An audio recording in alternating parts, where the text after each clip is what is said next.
Could you stay calm and focused, no matter what problems or people you have to deal with? What would your life be like? Picture a life where your serenity is unshakable by anything or anyone. Imagine a life where you effortlessly ride out life's highs and lows, unaffected by the disorder that envelops us all too often. You have the ability to separate from things, and it's within your grasp. For the most part, we live our lives thinking that we can influence the world around us. We put our faith in external factors, such as laws and regulations, in the belief that they will provide us the fulfillment we crave. However, in reality, this sense of mastery is nothing more than a trick played by our ego. Its survival depends on diverting our attention from the here and now into a realm of worry, anger, and resentment via the use of conflict, drama, and the desire to be right. Fear of the unknown, inadequacy, and the loss of what we perceive as essential to our happiness lies at the heart of the ego's desire for control. Both in the present and the future, it dwells on the past, reliving hurts and regrets, and in the former, it imagines dangers and worst-case situations. When this mindset sets in, we become too sensitive to the feelings and words of those around us and fail to appreciate the present moment for what it is, a place of immense joy and fulfillment. What if, however, we were able to escape this vicious loop of misery? What if, instead of getting caught up in the ego's games, we might accept things as they are, flaws and all? This is the core of genuine acceptance, and it's the secret to a life of abundant happiness and contentment. Learning from the Hindu pantheon helps us recognize the true nature of existence. Neither resignation nor passivity are implyings of acceptance. Do not misunderstand. This in no way implies that we approve of or tolerate abusive behavior. On the contrary, acceptance is a profound realization that our inner state is the sole thing over which we can exert control. There will always be people and events in the outside world, but our essential character will stay the same. This is a profound realization. A more compassionate and understanding perspective on the world becomes possible as we train ourselves to accept and embrace all aspects of it. We understand that everyone is going through something, and that people's words and deeds reflect the suffering and anxiety they're experiencing. Rather than reacting, we learn to respond, pick and choose our fights, and release the impulse to alter people or show that we're right. Hatred takes the results from your emotions in life and puts them to use for positive purposes. And this change of perspective isn't always smooth sailing. It often means stepping out of our comfort zones and facing the aspects of ourselves that we might have been trying to hide. It challenges us to stop being victims and start taking charge of our own emotions and behaviors instead of blaming or resenting others. A sensation of liberation and lightness, however, is ours for the taking once we learn to accept and disengage. Being open and receptive to life's flow occurs when we let go of the impulse to control or influence other people. Our energy levels are higher, our thoughts are clearer, and we are more resilient when faced with adversity. That doesn't mean we never face adversity or that life gets easier. A profound source of inner calm becomes accessible to us whenever we learn to separate from the narratives told by our egos and live in the here and now, regardless of external circumstances. In that case, how can we train ourselves to be emotionally detached? The first step is awareness, or being fully present with one's internal experiences right now. It entails becoming aware of one's ideas and feelings, but not those things themselves, and learning to study one's mind objectively, free from attachment to its contents. The practice of mindfulness, which entails non-judgmental attention gathering in the here and now, is a potent instrument for the cultivation of awareness. Instead of letting our minds wander, we might ground ourselves in the present moment by paying attention to our breath, physical sensations, or internal and external sounds. Through regular mindfulness practice, we become more attuned to our ego's habits and patterns, and we gain the ability to compassionately and understandingly disengage from them. More and more, we see that our reactions and triggers are not grounded in the here and now, but in our expectations for the future and our conditioning from the past. Being more calm and collected in the face of adversity is a skill that can be honed with effort. Instead of reacting defensively or impulsively, we can train ourselves to respond from a point of inner alignment. Additionally, we can train ourselves to be empathetic and compassionate toward one another and all living beings, realizing that we are all in this together and making do with what we have. The strength of distancing oneself does not lie in apathy or coldness toward the external environment.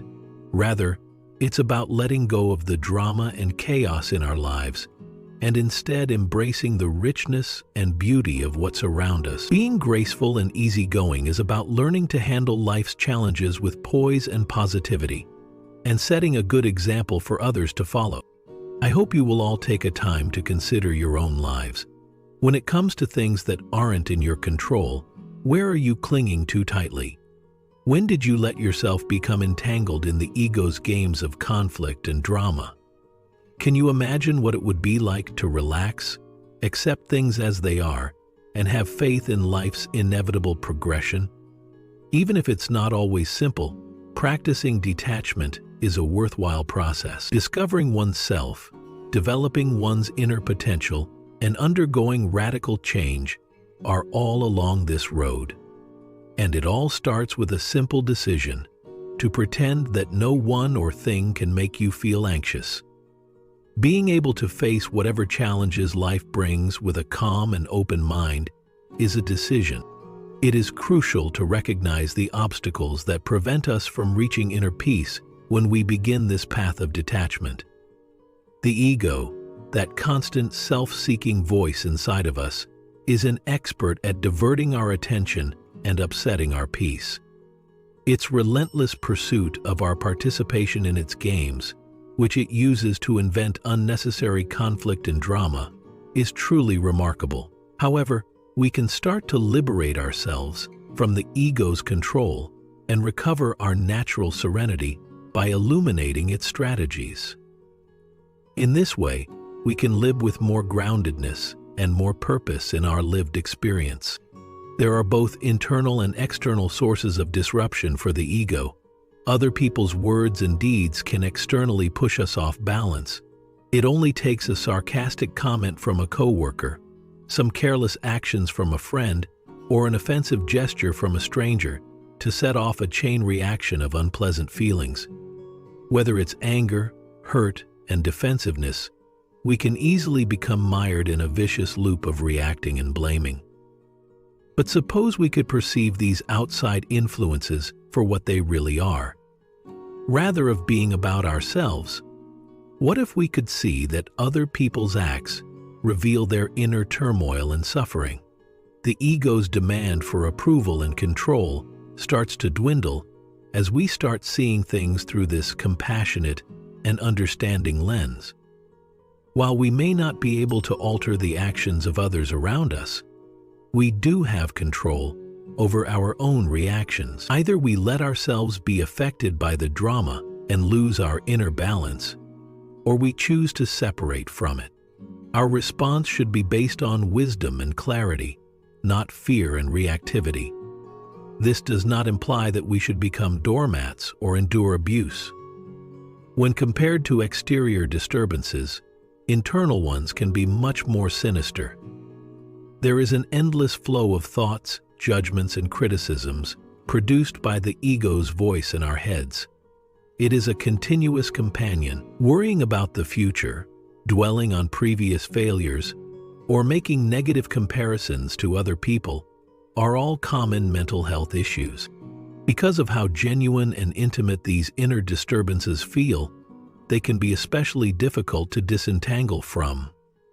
Some of us may think that our feelings and ideas make us who we are, and that we can't do anything about it. Our feelings and ideas are transitory, like clouds in the sky. Yet that is far from the reality. Though fleeting, our essential character never changes. So much is dependent on our self-awareness and our true and central presence, that presence helps us reconsider our reality. Developing an awareness of one's own thoughts and feelings is an important step in learning to separate from internal problems. A healthy buffer between stimuli and responses can be established by training oneself to be objective observers of one's mental processes rather than victims of them. Rather than becoming our ideas, we begin to see ourselves as the awareness that observes them. Instead of being depressed or anxious, it's a wonderful feeling to be free of the remorse and resentment caused by our thoughts. Feelings like guilt, shame. Having this kind of awareness is like being a lake, calm and transparent, so you can see the clouds going by without being disturbed. When we settle into this awareness, we discover that our reactions to our inner sensations are completely up to us.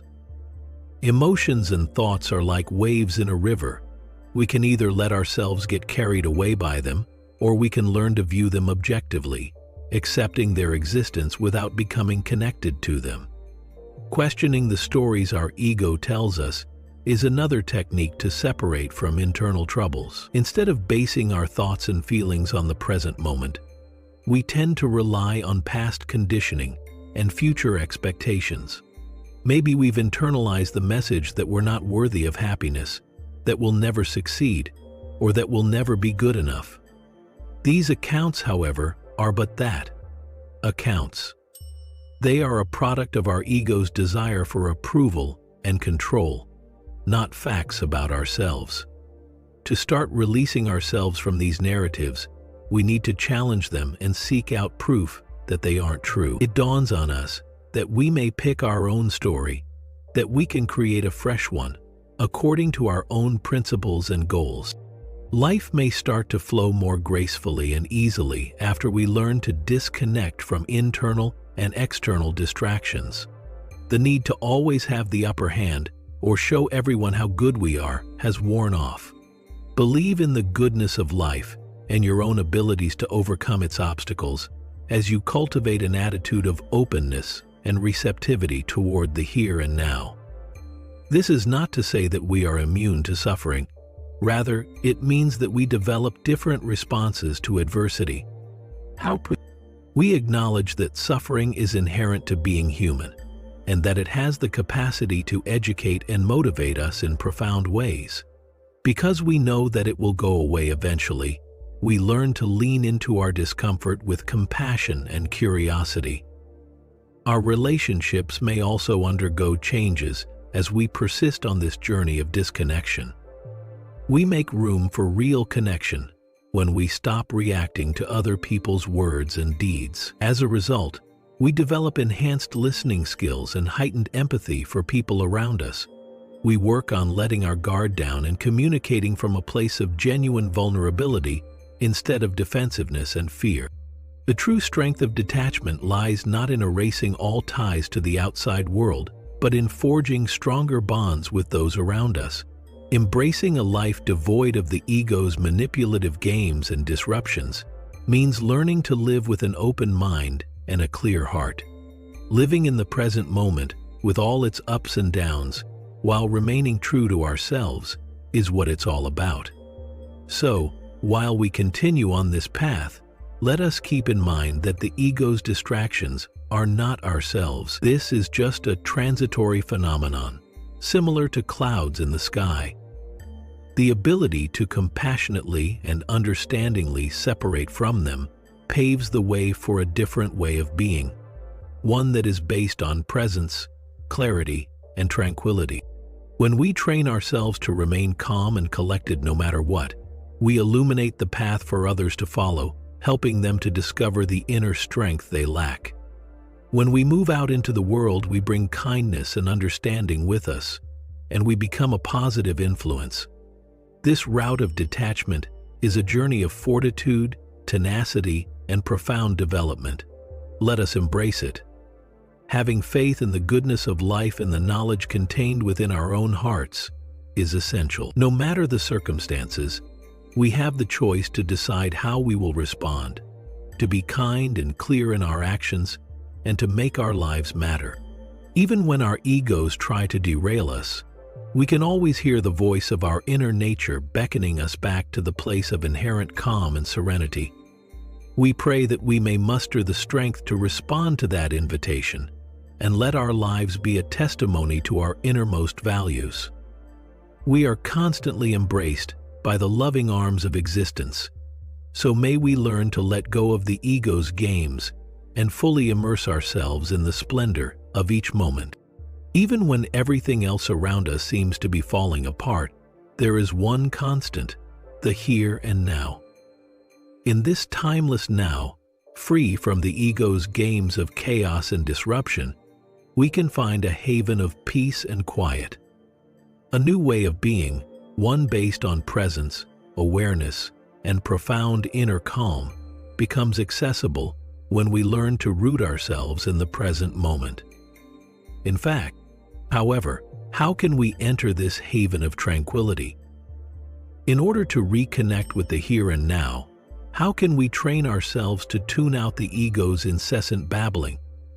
The solution is to develop a mindfulness practice, which entails bringing one's focus back to the present moment with persistence and empathy. Paying attention to one's breathing is one of the best ways to practice mindfulness. No matter where we go or what we do, the breath will be there to accompany us. No matter how bad things go, if we can train ourselves to concentrate on our breathing, we can establish a firm foundation that will keep us rooted in the here and now. Take a deep breath in, allowing yourself to feel your lungs fill up and your chest expand. No matter where you are, keep it for a second and then slowly let rid of any stress or tension by exhaling. Focus on the feeling of your chest expanding and contracting with each breath, the soothing cadence of your heartbeat, and the overall movement of air entering and leaving your body. If you're trying to concentrate on your breath but find that your thoughts are wandering, it could be because you're dwelling on the past or worrying about the future. The key is to not be hard on yourself or blame yourself when this occurs. It's perfectly normal. If you find that your thoughts have strayed, just be patient and kind as you slowly redirect them to your breathing. Like a calm lake on a calm day, your thoughts may start to quiet as you keep practicing mindfulness of the breath. When you practice mindfulness, you may find that your mind becomes less racing and that you are better able to focus on the here and now. You could even start to feel at home in the world and in yourself, with a profound sense of inner calm. This calmness does not need any effort on our part. Rather, it is something that we can tap into at any time. We are born into this condition. It is who we are. When we can bring our attention back to the here and now, we may start to peel back the layers of conditioning and ego that have covered over our authentic self. Being attentive, however, entails more than just bringing inner calm and clarity to our lives. It is also an effective method for learning to empathize with people. Being in the here and now enhances our listening skills, broadens our perspective, and helps us perceive the humanity in others. It starts to sink in that everyone is going through something, and that what others say and do is frequently a mirror of the suffering and anxiety they're experiencing internally. As I stressed before, many people suffer from multiple modes of mental infirmity.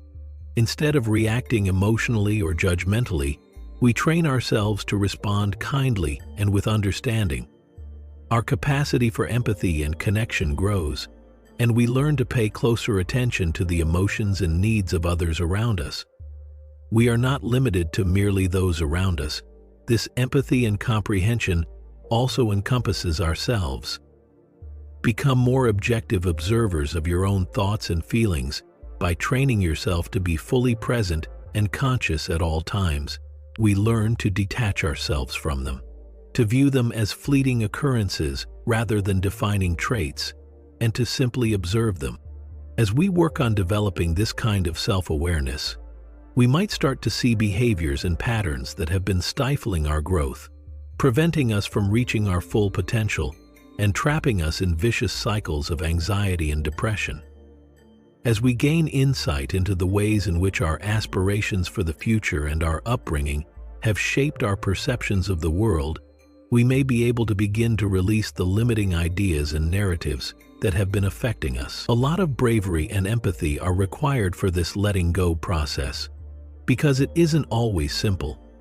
Embracing the discomfort and uncertainty that comes with growth and change requires us to face our fears and insecurities head-on. Here, our thoughts are our friends, and we can't be without them. Trust, surrender, and flow are the new ways of being that become possible as we learn to release the ego's demands for approval and control. As we grow older, we realize that life is best enjoyed unfettered, moment by moment, rather than trying to force it into a predetermined pattern. As we grow stronger and more resilient, we learn to have faith in the universe's innate benevolence. When we accept that every experience, good or bad, is an opportunity to grow, we are better able to seize the lessons life has to offer. Improvement. Our lives may undergo significant and surprising changes as we maintain our focus on the here and now. As we start to live in accordance with our most fundamental principles and dreams, we may find that our lives take on a whole new meaning and purpose. When we build our relationships on trust, understanding, and mutual respect, we may discover that they become more genuine and satisfying. Why shouldn't life be about feeling good, experiencing great pleasures, and enjoying the things we love?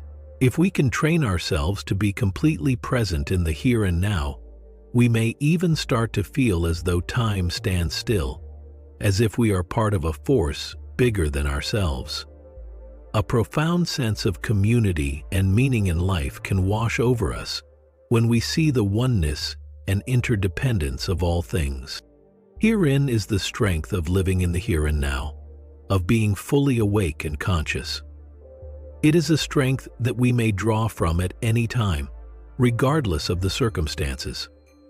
Peace, clarity, and profound inner understanding are the foundations of a new way of being that can be ours when we learn to ground ourselves in the present moment. As we continue on this path of disconnection and self-discovery, may we always return to the here and now. Join me in developing the skill of mindfulness, which is gently returning our focus to our breathing and the present moment with an attitude of kindness and tolerance.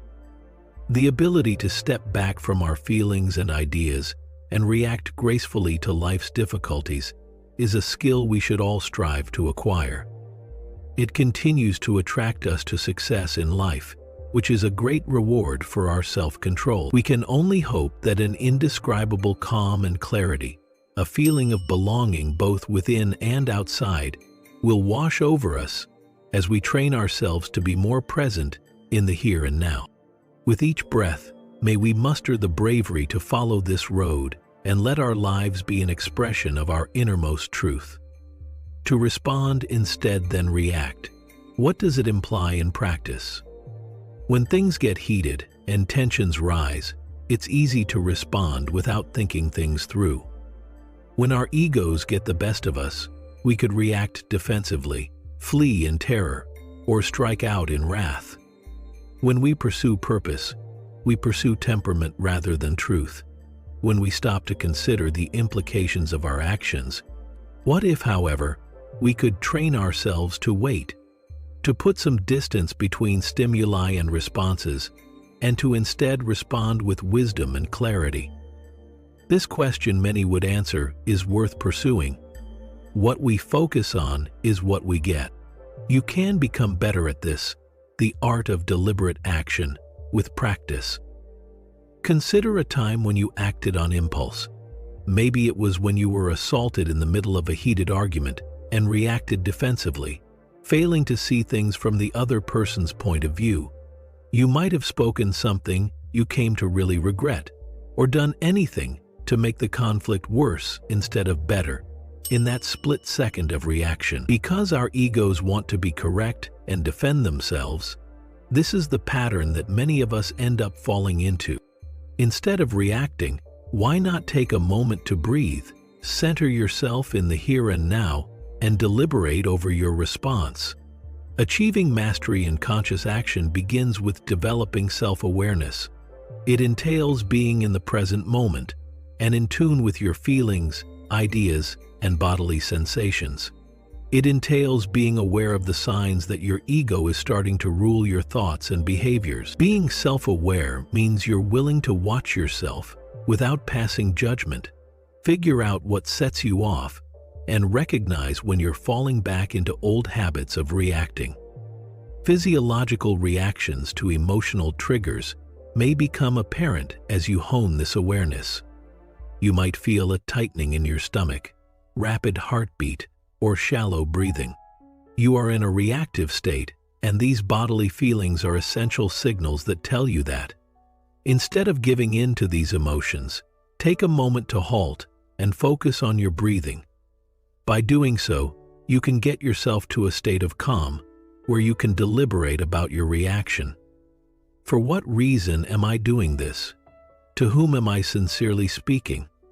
To ensure that your reaction is in line with your beliefs and the outcome you intend, it is helpful to explain your objective. By shifting your focus from reacting to responding, you can break the vicious cycle of confrontation and instead participate in productive discourse. Imagine you're at work and a coworker publicly belittles your efforts. Your first inclination might be to withdraw, criticize them, or even defend yourself. However, it is possible that your purpose is not to make things worse if you pause for a little and think about it. Instead, try to see things from their point of view and then calmly state your own opinions. A more fruitful exchange might begin when one makes the deliberate decision to reply instead of react. Interacting with one's internal environment is an integral part of practicing conscious action, as is one's response to other people.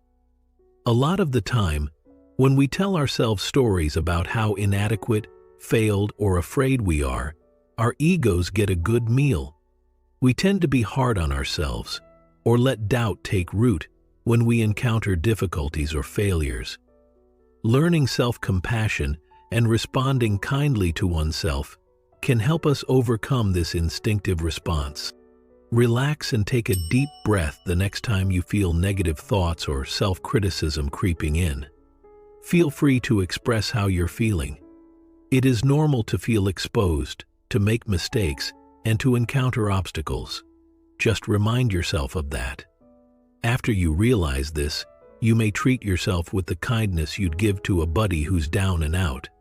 A foundation of resilience and self-empowerment may be built upon by cultivating a positive internal dialogue. This will benefit you in all aspects of your life. The more we train ourselves to act consciously, the more we see how everything is related. What we say and how we carry ourselves in every interaction shapes the way others see and react to us. A ripple effect can be created that can affect not just our own, but also other people's experiences when we respond with clarity, compassion, and understanding. Imagine a scenario when a friend seeks your help when they are going through a tough period. In your haste to respond, you risk invalidating their experience by giving them easy answers or ignoring how they feel. Conversely, you might make them feel comfortable enough to open up to you if you listen attentively and reply with empathy. You cultivate connection and trust by your deliberate actions. Every moment of every day presents us with new chances to hone the skill of deliberate action. Will we respond reflexively, or will we pause and think things through?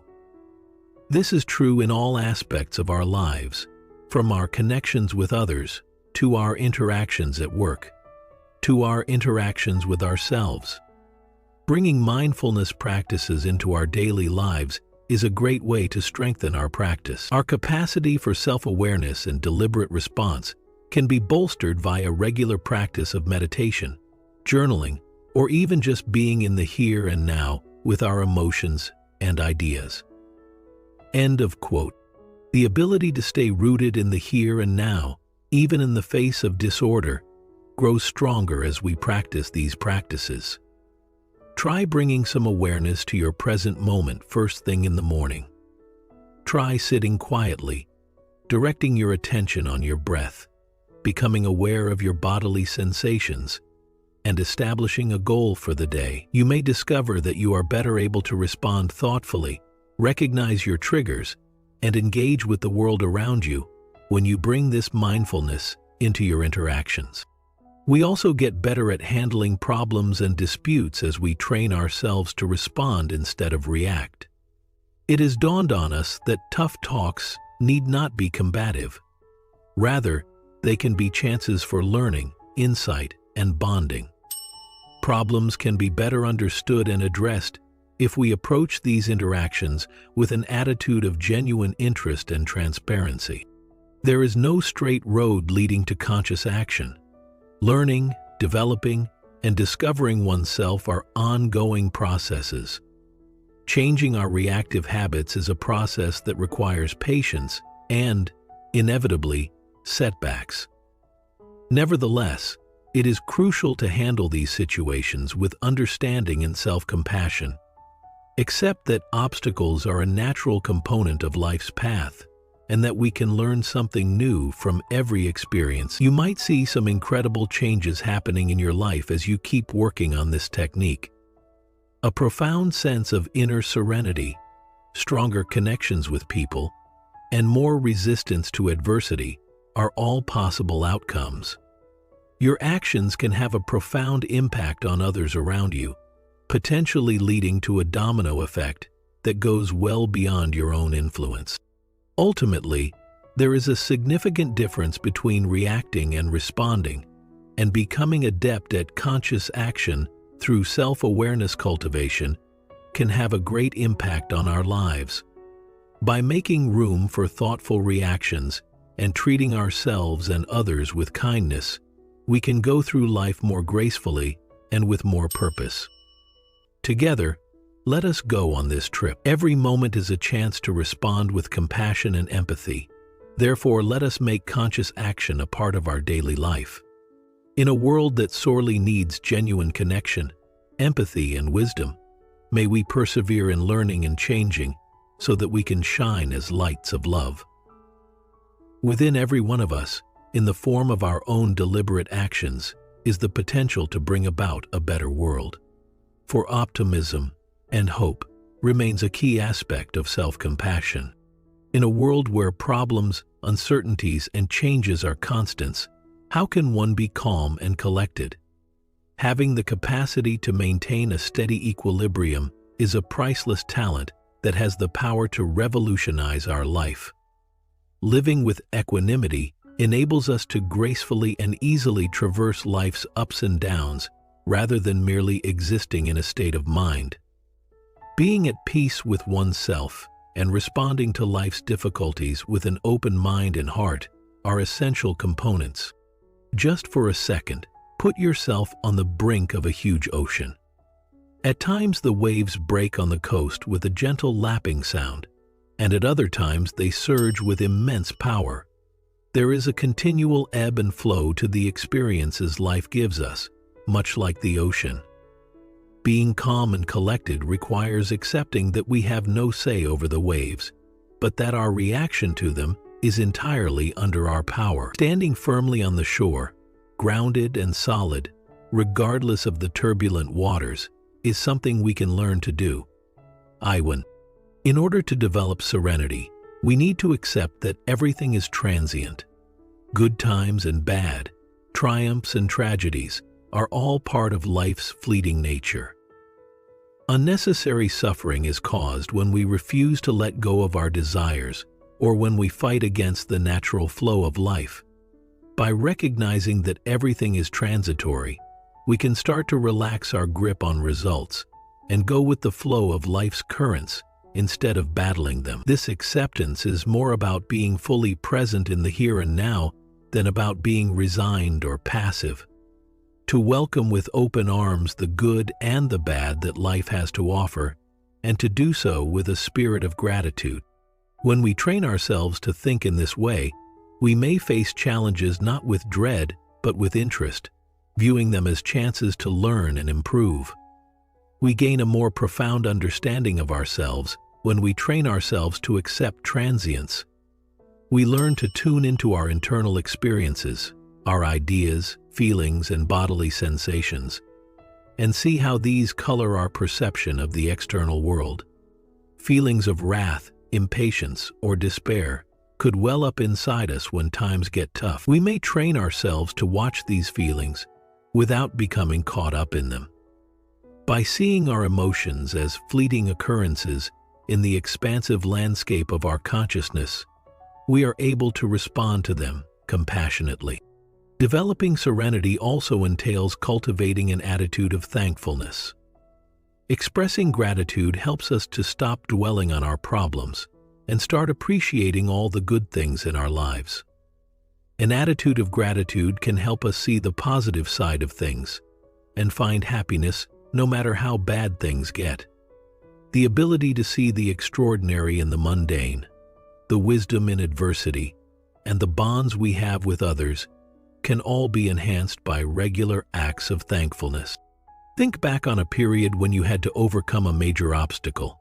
Maybe it was something big at work, like a loss or a health problem. It could be difficult to see a silver lining in all that chaos.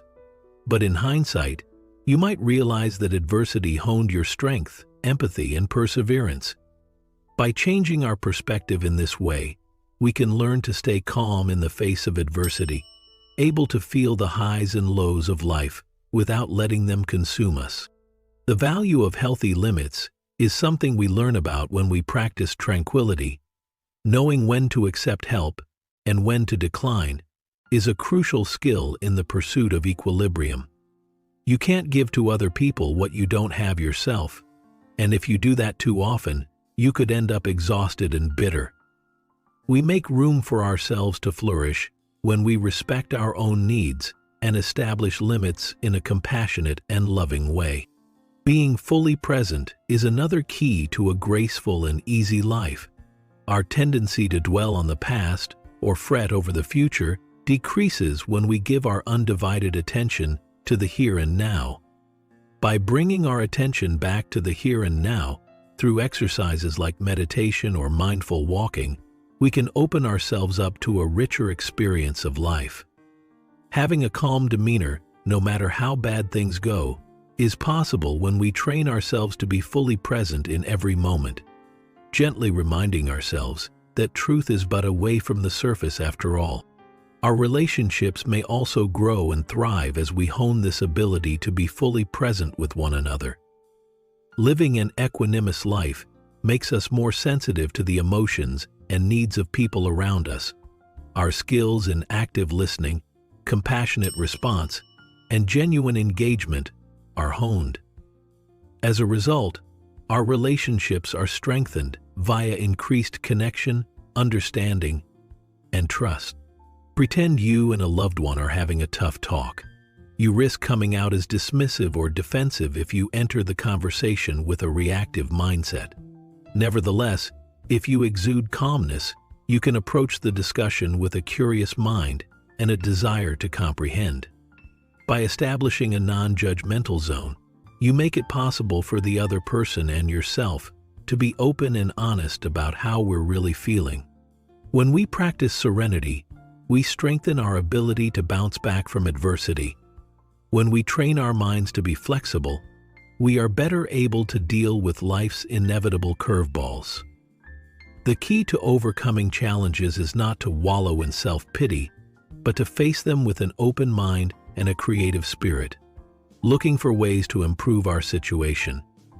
Being resilient does not include bottling up our feelings or acting as if nothing is wrong. What it really means is that we should be aware of our emotions and let them be without letting them control us. A sensation of inner calm can coexist with negative emotions like wrath, fear, or grief. Being able to gracefully navigate life's highs and lows while still being in touch with our emotions, is a sign of equanimity. Our general health may also improve when we immerse ourselves in the discipline of tranquility. We are more inclined to make decisions that are good for our emotional, mental, and physical well-being when we work on achieving inner harmony and balance. Being more in tune with our bodies allows us to know when we need to move about, eat, or relax. This all-encompassing method of health improves our capacity to be calm, which in turn strengthens our practice. Ultimately, cultivating serenity is an arduous yet rewarding path that demands perseverance, regular practice, and kindness toward oneself. The book encourages its readers to accept life as it is, be thankful for what we have, establish reasonable limits, and practice presence in their day-to-day interactions.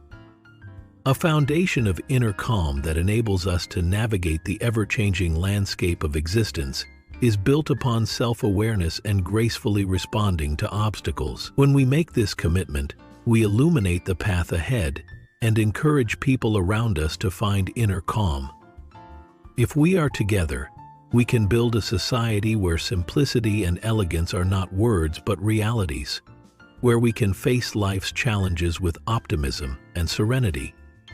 Let us take this journey together, realizing that we may practice serenity and smooth our way through life at any given moment. If you want to continue on your journey of self-discovery, make sure to subscribe to this channel to ensure you're living more in the present moment. Reply with the word "now" in the comments if this message made sense to you, and if you want to continue growing in the future. Also, consider giving this video a like or sharing it with someone who might benefit from a gentle reminder to slow down in life and be more awake.